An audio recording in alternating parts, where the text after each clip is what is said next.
Nós precisamos ouvir a Tua palavra, ela é a nossa bússola. Deus, usa o Teu Filho, Senhor. Eu sei que Ele é um canal, eu sei, Pai, que o Senhor tem depositado no Senhor, ó Deus, tesouros inefáveis para essa noite. Então usa, ó Senhor, de misericórdia e fala aquilo que nós precisamos.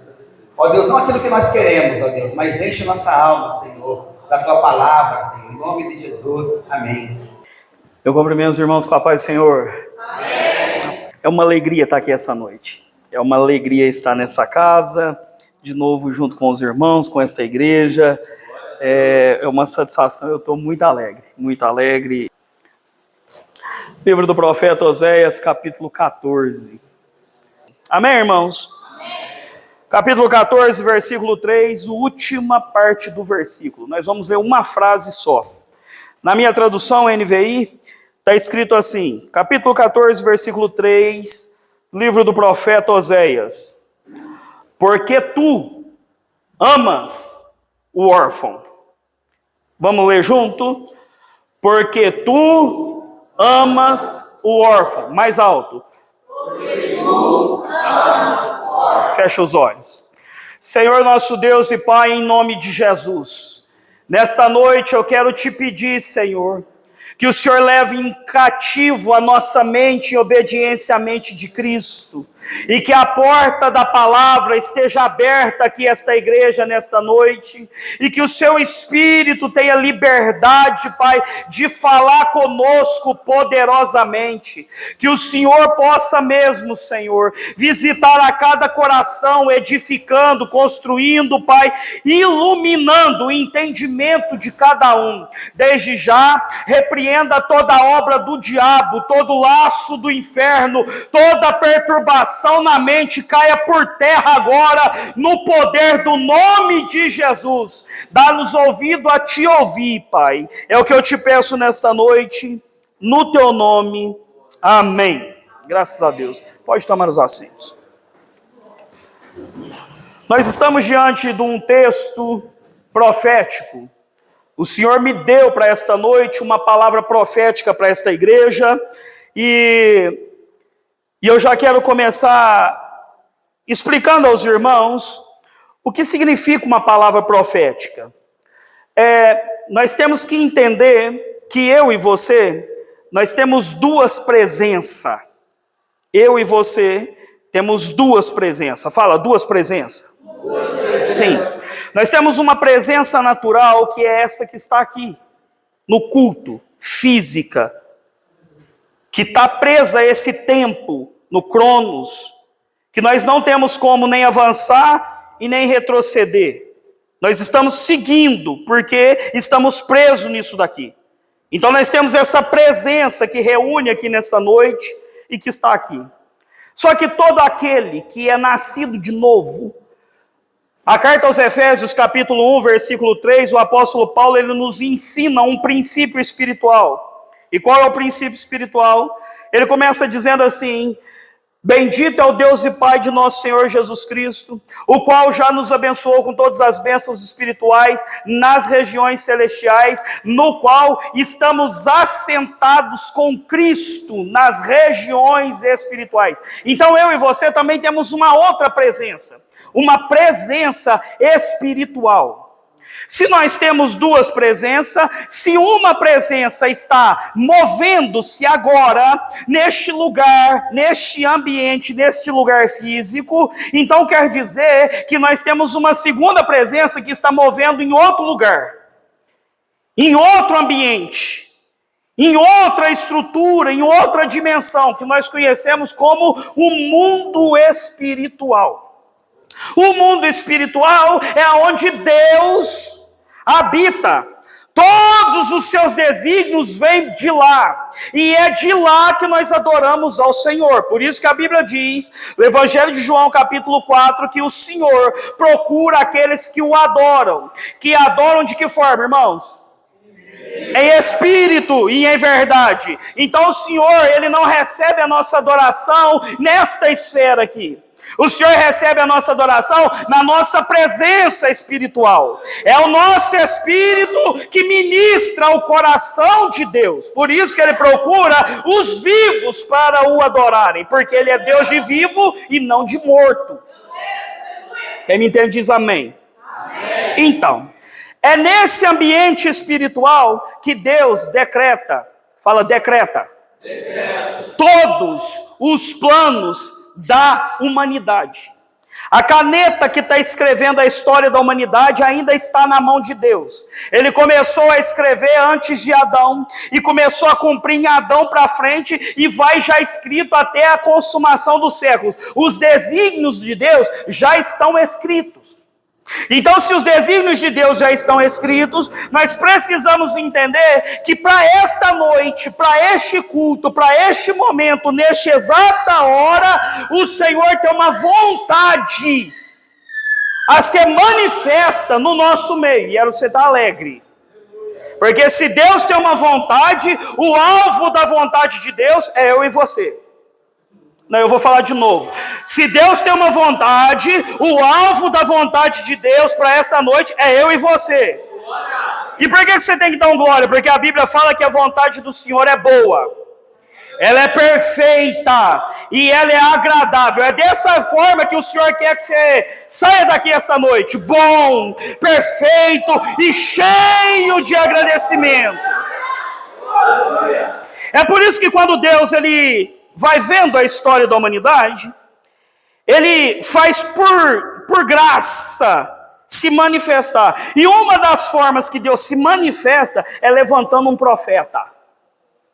O profeta é aquele que traz, não é uma revelação do futuro, não. O profeta, ele traz a visão do eterno para o presente.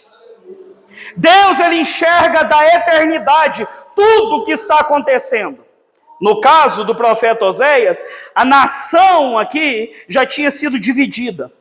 O reino de Israel já tinha sido separado. Já era reino do sul e reino do norte. O reino do norte é o ambiente da profecia do profeta Oséias. Quando Deus olha para o reino do norte, algumas características da vivência do reino começam a chamar a atenção. Primeiro, eles estavam mergulhados numa profunda idolatria. Segunda, eles estavam mergulhados numa profunda crise moral. E eles estavam mergulhados numa profunda crise política. Porque do reino do norte, se nós lermos a Bíblia, nós vamos ver que do norte, irmão, não teve um rei crente. Os reis do norte foram todos tribulosos. Deus, enxergando a história do povo, o Senhor começa a levantar profeta. Por quê? Porque quando a gente sai do rumo, o Senhor é poderoso, irmão, para nos enviar um profeta, para nos colocar no eixo. Quando a gente perde a visão da eternidade, de como caminhar na vontade de Deus, o Senhor sempre vai levantar um profeta para vir te trazer a revelação da vontade de Deus. E o profeta Oséias, ele destoa dos outros profetas. Por quê? Porque o profeta Oséias, ele nos ensina o que é ser um profeta de verdade. Por quê? Porque se Deus tem uma vontade e o povo é o alvo, o profeta, ele é o meio. O profeta é a conexão. Fala, o profeta é a conexão da vontade de Deus com o povo que Deus está vendo. Os irmãos me entendem, diz amém. Quando Deus levanta o Oséias, o Senhor dá para ele uma instrução profética. E aqui, irmãos, nós precisamos prestar atenção. Por quê? Porque uma das coisas mais difíceis, desafiadoras para mim e para você, nos dias de hoje, é encarnar a palavra. Nós estamos acostumados a vir e ouvir. E o Senhor não quer que você seja só um ouvinte esquecido. O Senhor quer que você seja um ouvinte praticante. Praticante não é quem desempenha um serviço. Que nem nós vai para o trabalho e você tem a sua função e pratica, no final do mês você deu uma recompensa, um salário, né? Não. O Senhor quer que você se torne a instrução. É encarnar a visão profética de Deus. Por isso que profeta não é só o que diz, assim diz o Senhor. O profeta é aquele que, mesmo estando calado, pela vida dele, Deus grita, Deus fala. E o profeta Oséias foi o que teve um discernimento profundamente desafiador. O Senhor fala para ele: vai e casa com uma mulher. Porque o princípio de relacionamento de Deus com o povo é familiar. O pastor acabou de dizer aqui, se eu fosse você, eu vinha mesmo. Porque Deus, ele trabalha com família. E o Senhor vai mostrar como era a família dele no tempo de Oséias. Aí fala: Oséias vai lá e casa com uma mulher de prostituição. Casa com uma prostituta. E você vai ter filhos com ela, e cada filho, Oséias, vai derramar sobre o povo uma sentença. Essa voz foi dita para quem, irmão? Fala mais alto. E quem não ouviu? Imagina quem está do lado de fora e vê o profeta casando com uma prostituta. Imagina quem está de fora e vê o profeta tendo filhos rebeldes. É casar com uma mulher que vai ser mulher de prostituição e vai ter filhos que vão virar as costas para o Senhor. E a pergunta foi Deus que falou isso, irmão? Está vendo como é que é o desafio do profético? Porque o desafio do profético, ele anda na contramão. Presta atenção, irmão, vai ficar bom. O desafio do profético, ele anda na contramão da lógica humana. É por isso que quem é espiritual discerne, fala discerne, todas as coisas. E o reino de Deus não pode ser discernido na carne. É por isso que nós precisamos andar na vontade de Deus, no Espírito de Deus, para entender a vontade profética que quer se manifestar aqui. Até aqui está tudo bem? Então vou começar a aplicar agora. Deus nessa noite está mandando dizer para essa igreja que Ele tem uma vontade a ser estabelecida aqui e está precisando levantar no nosso meio, nesta igreja, homens e mulheres que vai se colocar na posição profética de Deus. É homens e mulheres que Deus vai começar a repartir o espiritual, porque Ele está enxergando um povo que vai ser alcançado por meio da tua posição. O Senhor vai fazer uma grande obra, depende de você se colocar como alguém profético. Irmão, para de querer ficar fingindo uma espiritualidade boba. Para de querer ficar fingindo aquelas questões lá no meu recorte social, meu recorte religioso. Eu sou assembleano, irmão. E aí os profetas assembleanos, eles parecem mais agoureiro do que alguém ungido de Deus. Por quê? Porque acontece o seguinte: eles pensam que profecia é só falar assim diz o Senhor. Não, profecia é encarnar a vontade daquele que quer manifestar no presente uma direção eterna. É por isso que o Oséias obedece. É por isso que o Oséias vai e casa com uma prostituta. Ela nunca deixou de ser, irmão. É por isso que ele tem filhos com ela. E o nome dos filhos são sentenciados. São sentença. Vai ter uma filha, a primeira, Loruama, a desfavorecida, porque Deus desfavoreceu Israel. Vai ter o segundo filho, Jezreel, vale da condenação. Vai ter o terceiro filho, Loami, eu não sou mais desse povo, não mais meu povo. São sentenças. A sentença, ela tem que partir da minha vivência. Quem me entende diz amém. Amém. E isso é desafiador. É entender o que Deus quer para agora. Só que quando nós chegamos no capítulo 10... do livro do profeta Oséias, ele vai fazer um resumo de toda a mensagem. E no capítulo de número 9, na verdade, ele começa a falar sobre o castigo de Israel. Porque, não se engane, irmão, para todo pecado Deus tem um castigo. Eu sei, fica silencioso assim mesmo. Eu sei que fica. Para todo pecado Deus tem um castigo. E para todo pecador, Deus tem uma disciplina. Aí no capítulo 9 vai falar dos pecados de Israel. No capítulo 10 ele começa a falar. E é engraçado que no capítulo 9 e 10 ele vai falar, é a mesma coisa se o profeta virasse um professor de geografia, Felipe, e falasse o seguinte: vocês não têm memória de onde pecaram, mas Deus não se esquece. Eu vou mostrar para vocês. Aí a manifestação da palavra profética, ela não fala só para o futuro, ela aponta também o passado. E aí, do capítulo 9 e 10, Deus vai mostrar 4 lugares. Primeiro lugar, vocês lembram? Capítulo 9, versículo 10. Vocês lembram de Baal Peor? Baal Peor significa, aqui pela primeira vez, vocês distraíram. Fala, vocês distraíram com Baal. A primeira pergunta é, o que está roubando, irmão, a sua atenção? Você está distraído com o quê? O profeta Oséias vai falar, o povo se distraiu com a Baal. Eles tinham que estar prestando atenção no Senhor. Se distraiu olhando para um ídolo.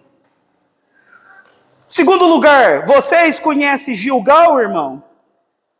Gilgal foi quando vocês gritaram que não queria mais o governo de Deus sobre a vida de vocês. Vocês pediram um rei. Foi na onde vocês ungiram o Saul e confrontaram a soberania de Deus. A pergunta é, irmão, você lembra quando você peitou o Senhor na tua rebeldia? Terceiro lugar, Betel. Vocês lembram de Betel, irmão? Porque Betel foi aonde vocês levantaram, não foi um, foi 2 bezerros de ouro.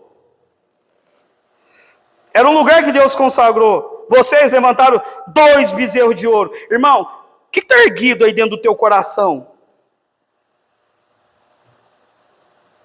E por último, e esse é mais grave, o Senhor pega, leva no capítulo 10, no versículo 9 e 10, o Senhor diz para o profeta berrar, gritar para a nação. Vocês lembram de Gibeá? E Gibeá, irmão, está falando de Juízes, capítulo 19 até o 21, onde houve um estupro coletivo com uma menina virgem, jovem, morreu, irmão. Essa moça foi partida em 12 pedaços, enviou um pedaço dela para cada tribo de Israel, para que todos se lembrassem da vergonha do pecado do povo de Gibeá. O pai colocou ela para fora, para todos os homens da cidade a violentar. E aí, sabe aquele pecado, irmão, escandaloso que a gente esconde? Deus vê. E aí fica esse silêncio, porque a nossa consciência é chamada à atenção de Deus por causa da presença espiritual e da palavra profética.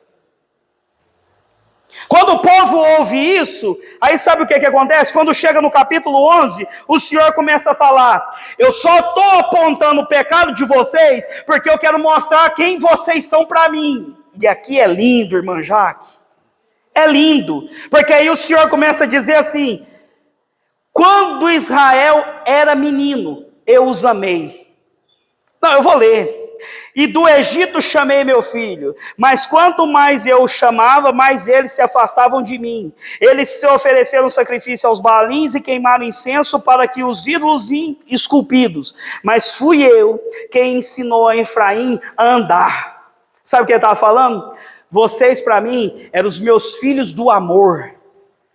Eu lembro quando peguei vocês pela mão, quando uma criancinha começou a andar, e eu lembro quando eu te ajudei a dar os seus primeiros passos. Foi eu que cuidei quando vocês estavam com fome de leite, era em mim que vocês mamavam. Quando vocês estavam com sede, era eu que dava água. Você lembra quando eu cuidei da tua vida? Você lembra de quando eu te tirei? O que eu fiz? Qual que foi o testemunho? Por que você está aqui hoje? É isso que o Senhor está mandando dizer. Você tem que entender que eu te amo. Deus nos ama com amor feroz. Nós canta isso, só que vive pouco. Eu quero te dizer nessa noite, o Senhor te ama, não vai te perder pelo pecado. Toda vez que Deus se aponta ao nosso pecado, às nossas fraquezas, não é para nos perder, nem para envergonhar, é a manifestação do amor de Deus que não quer nos perder. O Senhor está dizendo, quando vocês eram bebê, eu os amei. Foi eu que fiz o parto. Foi eu que te arranquei das amarras do pecado. Foi eu que te tirei das drogas. Foi eu que te tirei da bebida. Foi eu que te libertei do cigarro. Foi eu que resolvi o problema do teu casamento. Foi eu que te criei, irmão. Foi eu que te arranquei lá do mundo, te trouxe para a igreja. Foi eu, porque eu te amo. É nessa condição que ele começa a falar. Mas vocês que eram objeto do meu amor, me abandonou. Capítulo 12 está escrito assim, o pecado de Israel. Vocês pecaram, irmão. Ele começa a dizer assim, Efraim alimentava-se de vento, corre atrás do vento oriental o dia inteiro e multiplica mentiras e violência, faz tratados com a Síria e manda azeite para o Egito. O Senhor tem uma acusação contra você, Judá, e um castigo contra Jacó.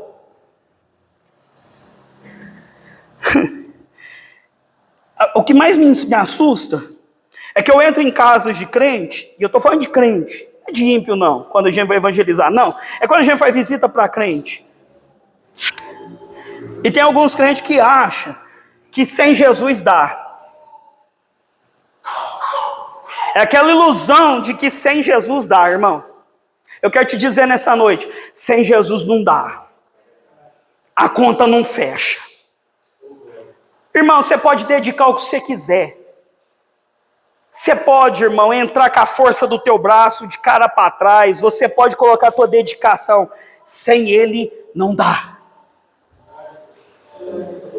É Ele, irmão, que é o fundamento. Nós cantou aqui. É Ele, irmão, que é o objetivo. É Ele, irmão, que sustenta a nossa vida. Por quê? Porque é debaixo, em cima dessa rocha que eu e você está firmado.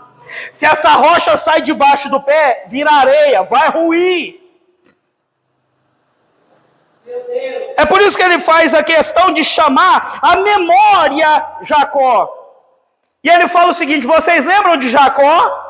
Que fugiu da casa do pai e estava foragido do irmão? Então eu encontrei ele no meio do caminho e fiz dele Israel. Então se eu tenho capacidade de transformar um Jacó em um Israel, imagina com a tua vida, sem mim você não pode nada. Não dá sem ele. Amém? Vamos para frente. Só que então, porém, vocês insistiram no pecado. Está falando aqui no capítulo 12. No 13 fala, a ira do Senhor se manifesta. Por quê? Porque o nosso pecado, irmão, ele tem que ser confrontado com uma disciplina do Senhor. Por isso que quando um profeta alcança alguém, irmão, fica alegre. Imagina o que seria de Davi se não fosse o Natan. Nós nem o nome dele ia lembrar. Imagina um homem que adulterou com uma mulher casada, matou o marido dela e casou com ela. Mas o Natan falou, Davi, esse homem é você. Entendeu? Imagina o que seria de Nabucodonosor, irmão, se não fosse um profeta. Daniel. Você vai comer capim e vai saber quem é o Deus de Israel. Imagina se não fosse Isaías, o que seria de Ezequias?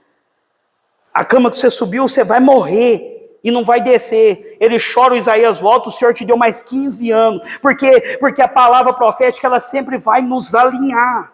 E aí no capítulo 13, o Senhor vai dizer o seguinte, Efraim, quando eu falava aos homens, eles tremiam. E ele era exaltado em Israel. Mas vocês me abandonaram. E aí eu quero chegar na onde eu quero pregar. E eu já tenho 10 minutos só. Porque aí no 14, eu quero te dar uma palavra de esperança. Eu não vim aqui só para te espremer, não. Eu vim aqui para te abençoar nessa noite. Porque no capítulo 14 está escrito o seguinte, as bênçãos, fala as bênçãos do arrependimento. E é aqui que eu quero te alcançar.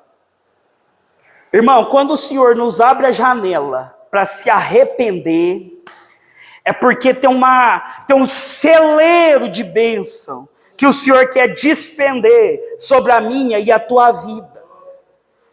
Por isso que depois da disciplina, vem o que, irmão? Fala, a bênção.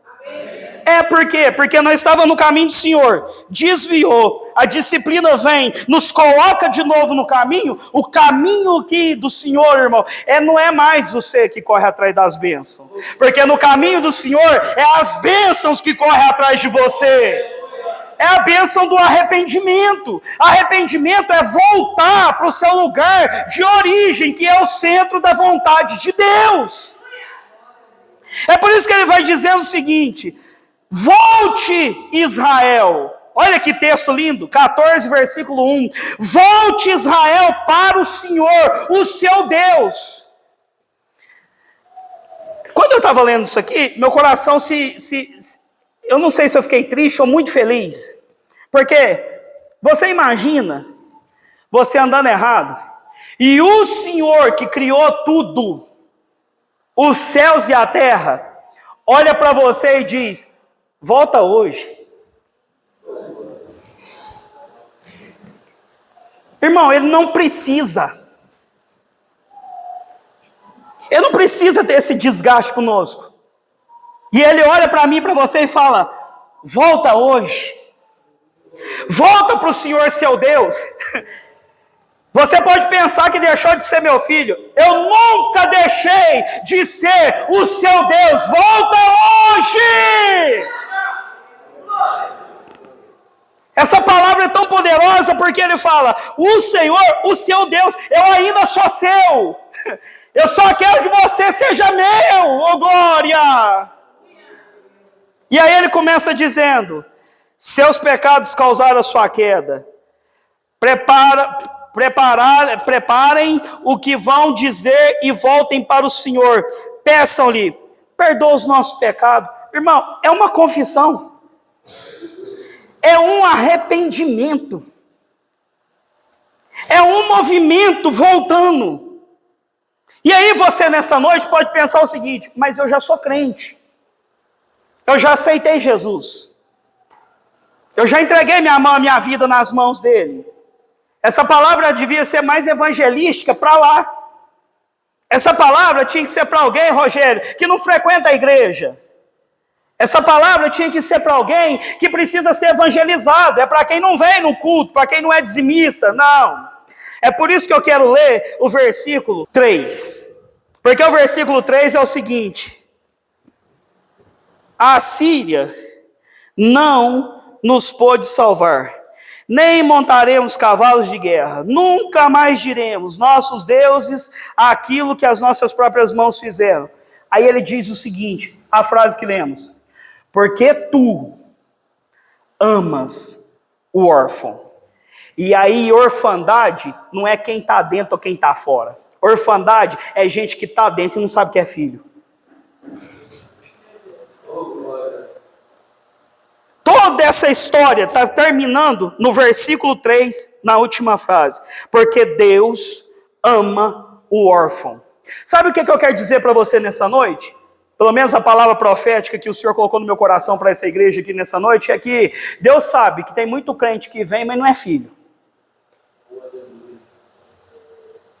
O Senhor não te quer, irmão, como crente. O Senhor te quer como filho. Não é membro da IBAI. É filho de Deus.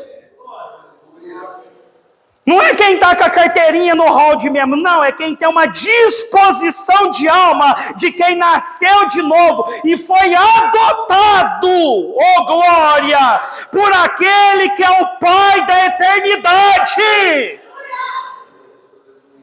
O Senhor está dizendo que Ele ama o órfão. Eu sei o que é ser órfão. Eu sei como é que um órfão vive. Quando eu tinha de 12 para 13 anos, meu pai morreu.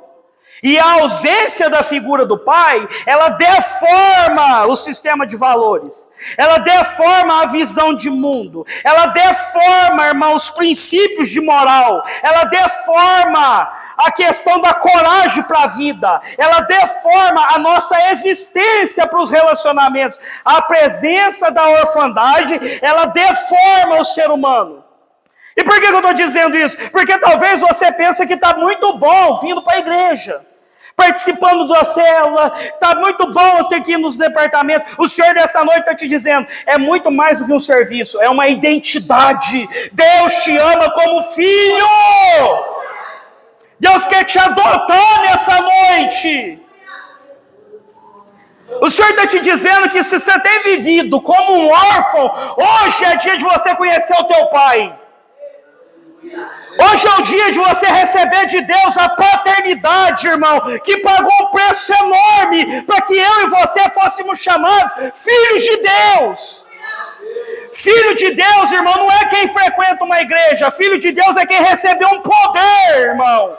Oh, aleluia! Mandaria sebia radarabassai. Yamayosui quebandarabagai. O Evangelho de João, capítulo 1, versículo 12, fala: veio para o que eram os seus. E quem que eram os seus? Os crentes, os religiosos, os que tinham Torá. E os crentes, os religiosos e os que tinham Torá não o receberam. Mas todos aqueles que creram no seu Filho unigênito, Deus deu-lhes o poder de serem chamados filhos de Deus. Romanos capítulo 8, versículo 14, está escrito o seguinte, irmão, eu vou contar um testemunho para você. Romanos capítulo 8, versículo 14, está escrito o seguinte, porque, fala assim, o Espírito de Deus testifica com o meu espírito. Então ele não conversa com a minha carne. Ele não tem compromisso, irmão, com as minhas concepções. Ele não tem voz, irmão, com os meus achismos. É um testemunho. Eu vou gritar de novo. Deus não tem compromisso com a minha carne. Ele não tem voz com a minha mente. Ele não tem, irmão, fala com os meus achismos. Deus tem um testemunho a meu respeito. E o testemunho de Deus a meu respeito e ao teu respeito é: você é filho de Deus. E se você é filho de Deus, então hoje, nessa noite, você pode começar a chamar a Deus de Pai. Rebaia surimicandarabagai.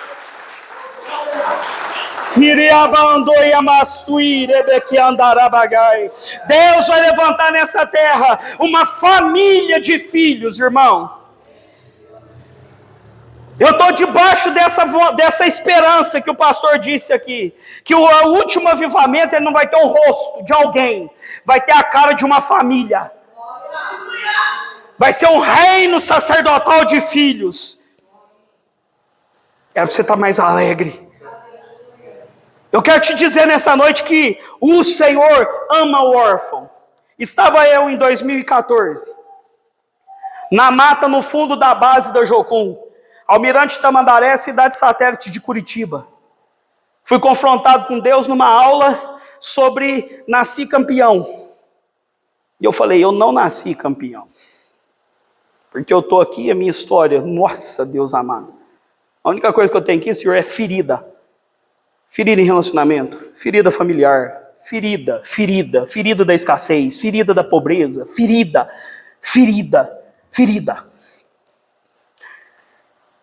O Senhor pegou e me trouxe uma lembrança.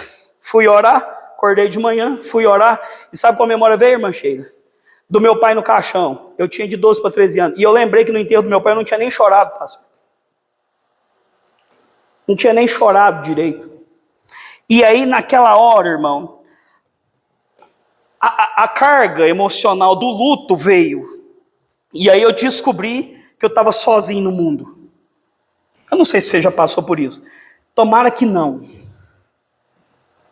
Entrei numa crise profunda. Corri para a mata no fundo da base, entrei lá num lugar que eu orava, abracei o pé da árvore e falei: Senhor, o meu pai morreu. Senhor, o meu pai morreu. O Espírito Santo veio em mim e falou assim: o teu pai não morreu. Eu falei: Senhor, o meu pai morreu. O Espírito Santo veio em mim e falou: o teu pai não morreu. Eu falei: morreu sim. Chorando, com raiva, com medo, sentindo vazio, abandono. Morreu sim. Eu estava no enterro dele. Eu vi ele dentro do caixão. Eu vi ele lá, ele morreu. O Senhor falou para mim: o teu pai não morreu porque o teu pai nunca foi o Paulo. Oh, glória. Eu comecei a sentir um calor no pé, nas pernas, foi subindo na barriga, e aí foi me dando um ânsia de vômito, o meu peito queimava, que parecia que eu ia pegar fogo. Eu falei: Senhor, se o Senhor vai me matar, pelo menos não me mata como um órfão, não me mata porque meu pai já morreu, então não me mata desse jeito, porque eu vou morrer. Estava sentindo ânsias de morte, quando veio a palavra falou: o teu pai nunca foi o Paulo, porque o teu pai está vivo, sou eu, a partir de hoje eu te adoto como meu filho.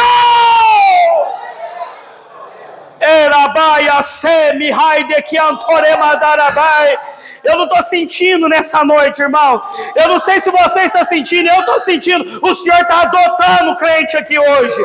Você vai parar de ser um escravo, você vai deixar de ser um servo, você vai deixar de ser alguém com uma coleira. Deus te chama para ser filho nessa noite. O Espírito da adoção vai te encontrar.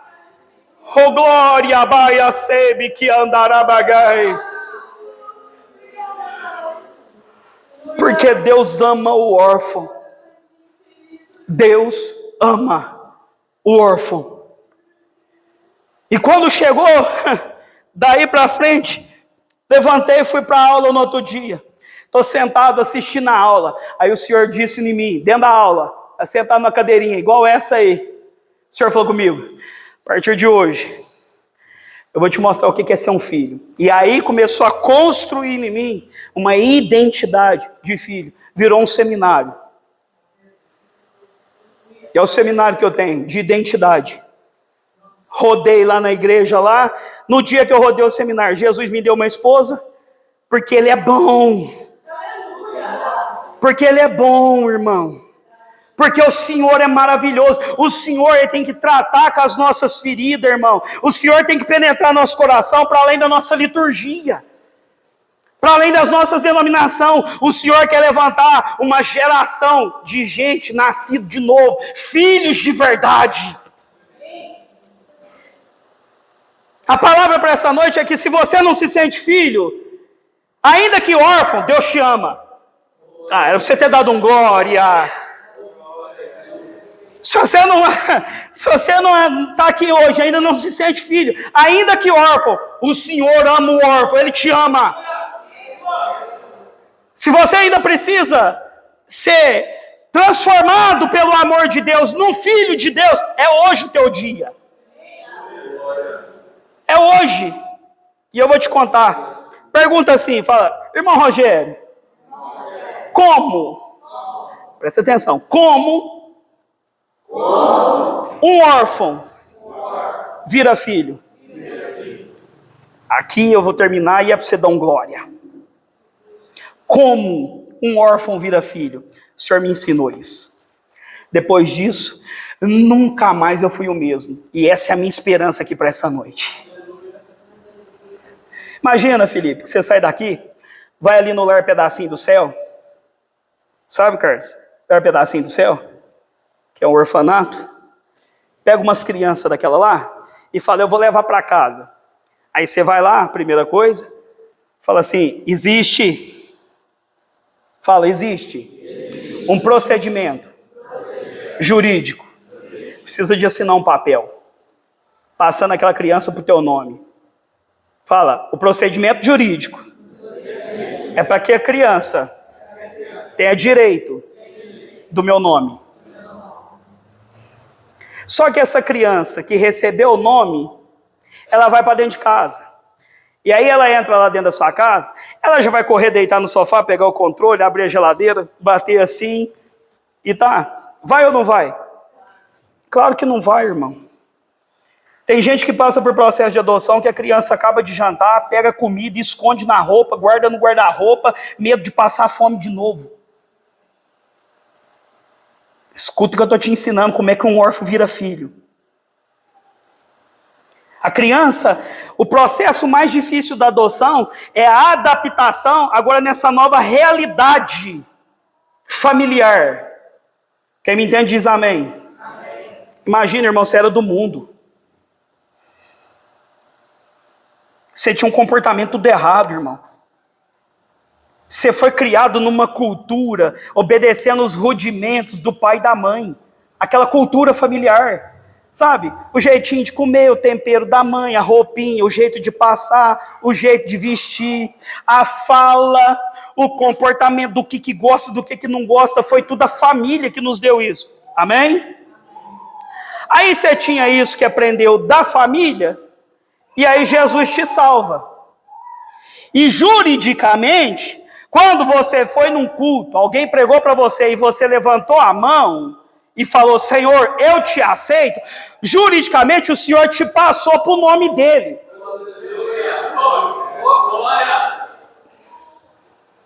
Aí o Senhor olhou e falou assim, eu te formei, Jacó, mas eu te criei, Israel.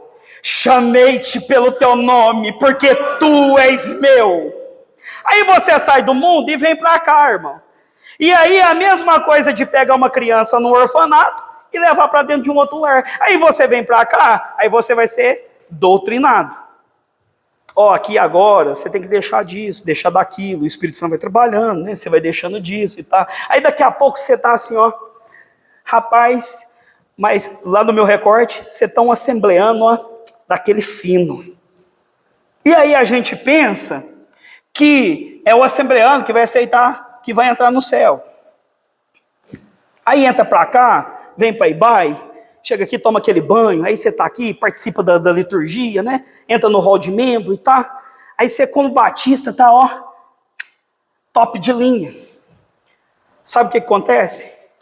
Ao invés de nós pegarmos como liturgia e transformar um órfão num filho, nós para no meio do caminho. Sabe o que a gente transforma ele? Num demônio de um religioso. Porque todos os que estão dentro da igreja e não têm consciência de filho, ele é um religioso em potencial. Eu estou te ensinando como é que faz para transformar um órfão num filho. Só que aí a Bíblia, irmão, é poderosa. E eu termino aqui, Carlos. Sabe o que a Bíblia fala, Felipe? Que o Senhor nos deu. Fala, o Senhor nos deu um espírito de adoção. Era para você ter dado glória. Porque a gente pensa que o Espírito Santo é para nos dar poder e não para nos dar identidade. Aí a Bíblia diz que quando o Senhor Jesus chega na beira do Jordão, presta atenção, o João Batista fala, na visão do João Batista, é o Cordeiro de Deus que tira o pecado do mundo. Então a palavra profética estava falando do quê? Do ofício. Mas só que o ofício, ele não é nada se não tiver uma identidade por trás. Então a visão profética é, eis ali o Cordeiro de Deus que tira o pecado do mundo. Só que Jesus entra na água. Fala, entra na água. Que é uma figura do Espírito Santo. Aí quando Jesus levanta da água, aí fala a segunda figura do Espírito Santo. O João, a palavra profética, ela tem uma visão, fala de uma pombinha, que é uma segunda figura do Espírito Santo. E aí dentro da água, Jesus está sendo transformado, irmão. Jesus está sendo transformado.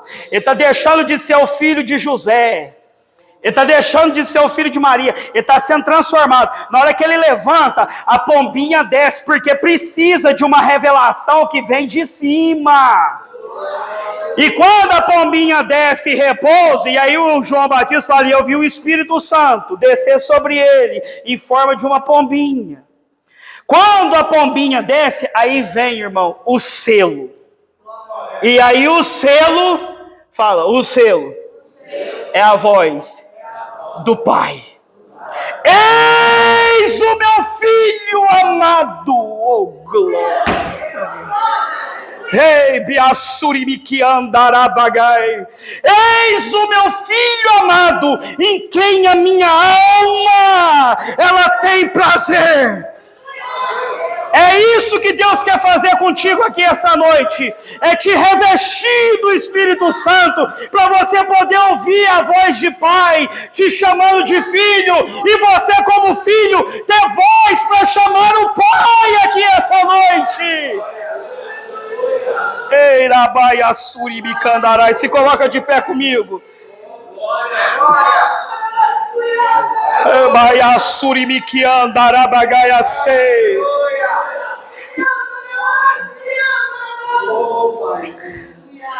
É só com o filho, irmão, que o reino anda.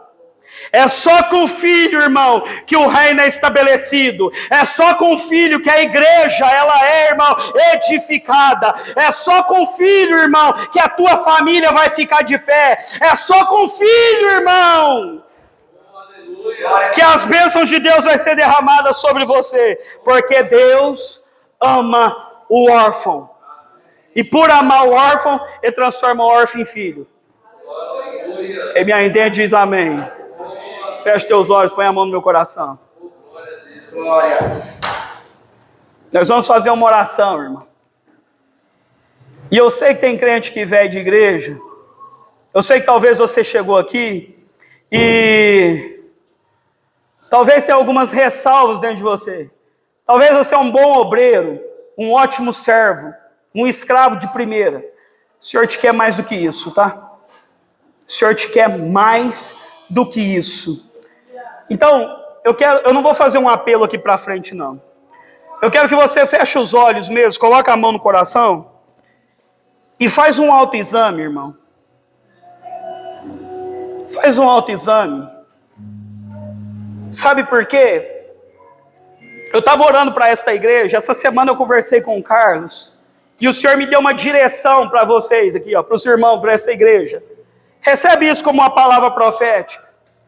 Não tem como discipular escravo. Escravo nunca vai virar discípulo. Não tem como doutrinar quem não nasceu de novo. Não tem como. Então o esforço dessa igreja de reproduzir, de frutificar, de parir, e eu sei que essa igreja está gestante de muitos filhos. Era você ter dado um glória. Eu sei que esta igreja está gestante de muitos filhos. Vai nascer muitos filhos nessa casa. Filhos de Deus vai ser liberados a nascer nessa casa. E os que estão aqui e não é filho, vai ser adotado nessa noite, oh glória.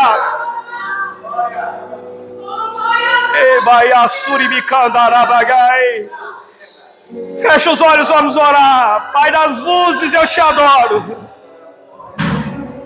Eu te glorifico, meu Pai eterno.